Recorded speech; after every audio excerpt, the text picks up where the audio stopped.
Good morning students. आज हम class 8 की वर्कशीट करने जा रहे हैं, वर्कशीट नंबर 26 साइंस की, जिसका टॉपिक है रिप्रोडक्शन इन एनिमल्स।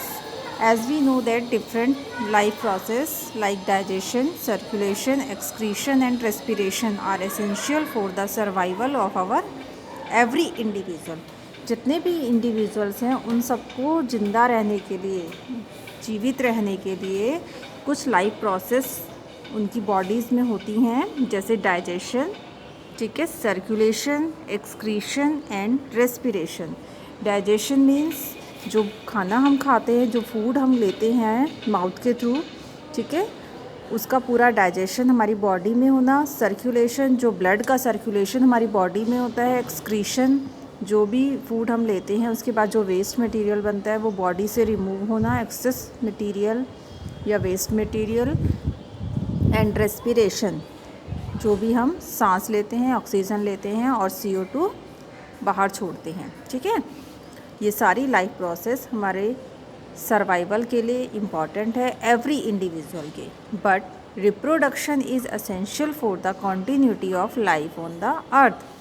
अगर लाइफ की कॉन्टीन्यूटी रखनी है, जैसे अब हम लोग हैं, उसके बाद हमारी पीढ़ी है, आगे के बाद उसके बाद दोबारा पीढ़ी है, वो सब होता रहेगा। वो सब कैसे होगा? रिप्रोडक्शन के थ्रू। अगर रिप्रोडक्शन नहीं होगा तो हमारी पीढ़ी वहीं ख़त्म हो जाएगी, ठीक है। What happen if the organism had not reproduce. अगर रिप्रोडक्शन नहीं होगा, रिप्रोड्यूस नहीं करेगी ऑर्गेनिज्म, तो क्या होगा? Living beings are not immortal, ठीक है, every eventually they die. So what will make sure that organism will still exist in nature? ठीक है, लिविंग बींग्स जो है हमेशा ज़िंदा नहीं रहने, वो मरते भी हैं, ठीक है, कुछ नेचर में एग्जिस्ट भी रहते हैं। For the existence of species की एग्जिस्टेंस बनाए रखने के लिए कुछ प्रोसेस होती हैं। This process that help in giving rise to similar individuals offspring from the existing one is called reproduction. Parents से ऑफस्प्रिंग, ठीक है, ऑफस्प्रिंग का पैदा होना पेरेंट्स के थ्रू, वो प्रोसेस क्या कहलाती है? Reproduction. This process is not only important in human beings but also in all the animals. ज़रूरी नहीं है कि ये केवल ह्यूमन बींग्स के लिए ही इम्पॉर्टेंट हो, बल्कि जितने भी एनिमल्स हैं, प्लांट्स हैं, लोअर यूनिसेलुलर ऑर्गेनिजम्स हैं, और इन ऑल लिविंग बींग्स, जितने भी लिविंग बींग्स हैं, ठीक है, उन सब के लिए इम्पॉर्टेंट है। It make sure the continuation of species of the organisms without extinction, ठीक है, कॉन्टिन्यूशन, ताकि स्पीशीज़ की कॉन्टिन्यूशन रहे, आगे दर पीढ़ी दर चलता रहे। इन सब के लिए रिप्रोडक्शन इज़ वेरी इम्पॉर्टेंट।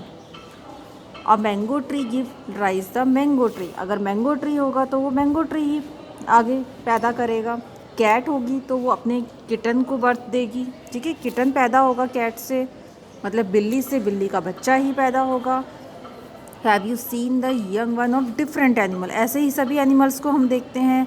अगर डॉग होगा तो वो डॉग का बच्चा ही पैदा होगा, कैट होगा तो कैट का बच्चा होगा, हॉर्स होगा तो हॉर्स का बच्चा होगा, एनिमल कोई ह्यूमन्स होगा तो वो ह्यूमन का बच्चा होगा, ठीक है।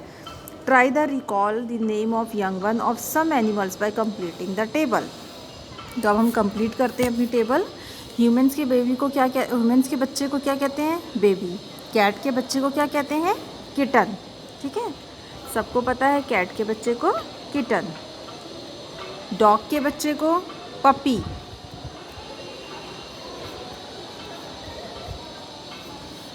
Next butterfly. बटरफ्लाई के बच्चे को हम क्या कहते हैं? कैटरपिलर,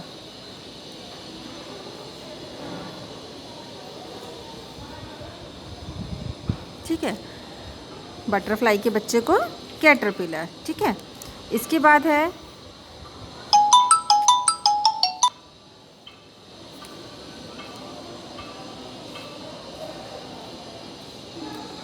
नेक्स्ट है हैन के बच्चे को हम क्या कहते हैं? चिक, ठीक है, काऊ के बच्चे को काल्फ,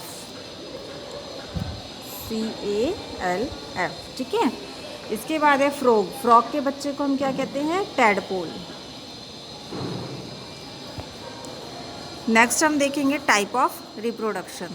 टाइप ऑफ रिप्रोडक्शन कितनी तरह का होता है? टाइप ऑफ रिप्रोडक्शन 2 तरह का होता है, सेक्शुअल और एसेक्शुअल। सेक्शुअल होता है जिसमें दोनों पेरेंट्स इन्वॉल्व होते हैं, मेल एंड फीमेल, और अपने ऑफस्प्रिंग को प्रोड्यूस करते हैं, जिसे हम कहते हैं सेक्शुअल रिप्रोडक्शन। ठीक है।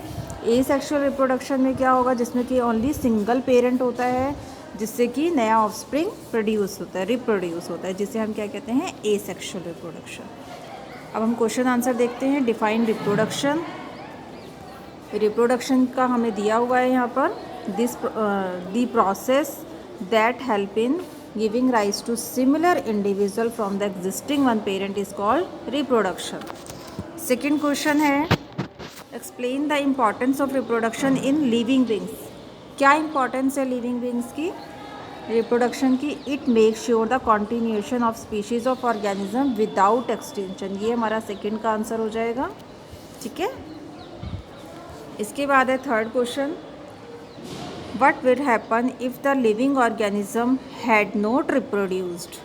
इफ़ द, अब आंसर बता रही हूँ, if the organism had not reproduced it will have been impossible to maintain their continuity and they will become extinct. ठीक है। They will impossible to maintain continuity and become extinct. Then इसके बाद fourth का answer है, what are different modes of reproduction in living beings. तो हमारा answer है ये फोर्थ का, सेक्सुअल रिप्रोडक्शन और एसेक्सुअल रिप्रोडक्शन 2 तरह के होते हैं, जिनको डिफाइन करना है। ये हमारा फोर्थ का आंसर है। तो बेटा आज की वर्कशीट हमारी कंप्लीट हो गई। अब हम मिलेंगे अपनी नेक्स्ट वीडियो में, तब तक के लिए थैंक यू।